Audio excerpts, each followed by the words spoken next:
Hi guys, gals, welcome to our channel, questions and answers on immigration to Canada.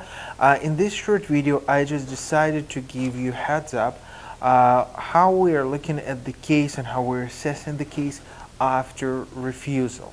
Okay, or after the previous application, something has happened and somehow you're trying to apply for a visa or you want to find out what's going on with the case. Right now, I believe we already told you that there is a way to extract information from immigration and visa authorities, either federal or provincial, and find out what's essentially going on with your case. The person has actually given the permission to share the information here and discuss her case. I, of course, would not disclose the name or a country. Well, the country, I mean, I probably could speak about it, but we agreed that the names and addresses and other personal information, of course, would not be disclosed. I would be looking at this tablet from time to time, and I'm not sure if it's visible, but this is the extracted information from immigration authorities. It's roughly 100 plus pages where everything an individual has submitted is listed, including forms, including questionnaires, including the documents, copies, what immigration authorities have received, and how they actually made to a conclusion or came to a conclusion and made a decision on this person's case. So this is the female from Asia, and we're looking at two cases here, one after another, of the same person. They were pretty much consecutive. So the first case was temporary resident visa application. And an individual tries to come to Canada in order to help establishing her sister, whose visa study permit has been approved, and one sister is pretty much trying to come to help another to establish in Canada, which does not necessarily sound ridiculous. It's just a little bit strange though. But the officer has indicated that given the employment history of this person, given her, and it's she, as I said, given her family ties in home country, she's not married, she has no kids. It's quite actually doubtful that the actual purpose of the trip is to help establishing a sister, especially given the fact that this other sister has been in Canada for several months already. So, of course, the application has been refused. Now, the second application comes in pretty much a month after the first one has been refused, and suddenly it's an application for study permit. This time we're going to another province, not the one where the other sister is studying. So we're going to Toronto, and we want to go for culinary course. In this case, we want to be a professional chef, we want to cook. Sounds pretty lovely, except for the fact that this individual, this lady, has already had bachelor's degree in tourism management, which has nothing to do with culinary arts, has absolutely no demonstrated intention to work in culinary arts, has no previous work experience in this field, and of course the officer pretty much knows that there is no natural progression in her studies. Besides, it has been noted that this lady's scores and grades at the university were so low that it's highly doubtful that she would manage to study in Canada.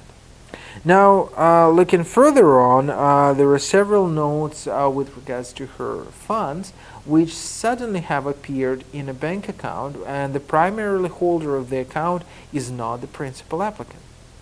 So that is somebody else. The money are coming in a chunk. They are coming not to your account, but somebody else's. In this case, it was an uncle, and somehow an uncle promises to sponsor her and pay for her tuition in Canada. Any explanation why? Of course not.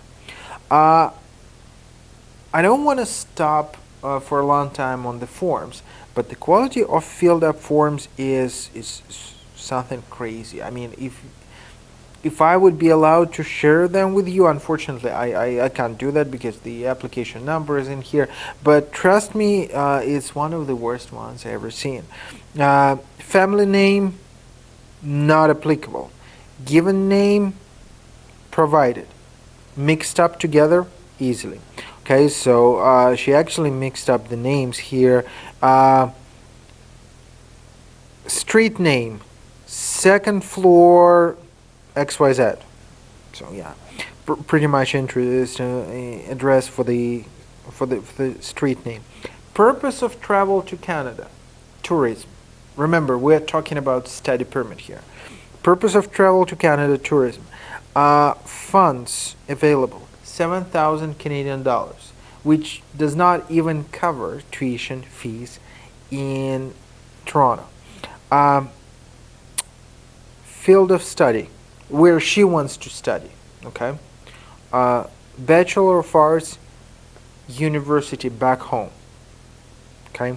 Previous education, culinary arts in Toronto. Like, seriously? I mean, I understand that you're mixing things up, right? But you're trying to come to study to Canada. You're trying to demonstrate that your IELTS is above 6, right? And you're the diligent person. And I could go on and on because I was looking at those forms. We were studying them together with our colleagues, and it just, everything here does not make any sense. Besides, let's look at it this way. You're trying to say to visa officers that, look, I want to come to Canada as a tourist, or I want to visit Canada, or I want to visit my sister and help her establish in Canada. Again, however strange it sounds, especially given the fact that the sister is probably already established in Canada after several months studying here. But anyways, if your visa has been refused, please do not plunge into something new which has nothing to do with the previous application. In this case, applying for a study permit in another province, asking for a study permit to be given and study at the institution which has nothing to do with the place where you studied before, with your career, with your aspirations, that's a bad plan. Okay, I mean, at this stage there are certainly some things which still could be done. There could be refusal management procedures would probably which might probably help this lady, but it's very close. I would say we're on a verge of the third refusal, simply because you have to be extremely careful even after the first one. Okay, if your visa application has been refused, please do not make the same mistake again. Please do not close your eyes or go to so-called consultant and ask him or her to help you out applying for something new.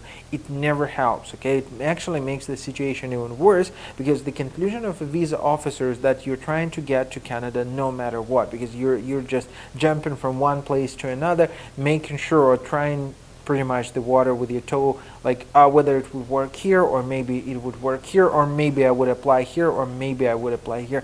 No, it is not exactly how it works. If something went wrong, if your first application has been refused, or you don't know what's going on with the case right now at this second, please drop me a line. We would be able to help you out requesting those notes from immigration authorities. We would help you out analyzing those notes, discussing them with you, telling you what has been done incorrectly, and afterwards, after we get those notes in hands, we would of course share them with you. We would discuss it and would let you know what has to be done later on. But this one was just an example of something really stupid. If you want to discuss your case, or if you want to get your notes and afterwards not scared to have them discussed online, please let me know. I mean, of course, we would not share your names, your private information, but we would be glad to give you an idea or to give to the public an idea what to do and what not to do to make it work for Canada. Stay tuned with us, our contacts at the end of the video.